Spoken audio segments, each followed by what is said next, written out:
president of the Institute of Chartered Accountants of Nigeria says the United States-China trade war, Brexit and international oil prices outlook will hit Nigeria harder in 2020 if there are no strategic reforms by government and economic players. He also believes an improvement on infrastructure to support financial inclusion is needed to spur economic growth. We have details in this report. The Institute of Chartered Accountants of Nigeria plays host to captains of industry and experts in the financial sector. With this conference, which assesses current economic reforms, policy initiatives such as the border closure and signing of the AFCFTA, this is an attempt to better position the country for 2020. A critical assessment and an unbiased appraisal of current reforms are important if we do not want to travel the same path of failed policies.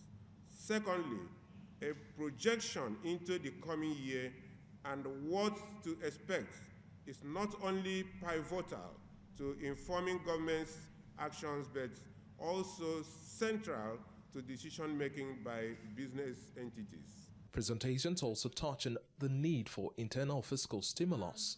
The 2019 Finance Bill is now exempted, with an acknowledgement of its objectives of promoting fiscal equity, reform domestic tax laws, and a wider base for taxing non-resident companies that have significant presence in the country. There are some loopholes, but there are also prospects.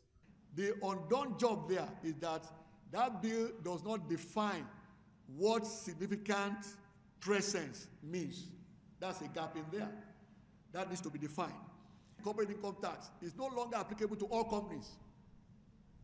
Now there's a difference between small companies, medium, and of course large. And clear numbers are also put in there, 25 million, 100 million. So that means any company earning less than 25 million in a year will not pay CIT. The expectation for 2020 is also projected. The Nigerian economy will grow between 2.35 and 2.42%. But hopefully also by then, we see a significant improvement in the state of our infrastructure. So the real, what I will call strengthening in terms of growth will likely happen from 2021 forward. The role of quality leadership wraps up conversations. Just see what happened when we just turned the keys and shut the borders. You saw what was happening. Everybody was begging, abego, including Asian countries. So that tells you that that giant that has been sleeping has a lot. The stance here remains that strengthening non-oil sectors, especially agriculture, manufacturing and construction, must be the focus of government and private sector investments to spur economic growth.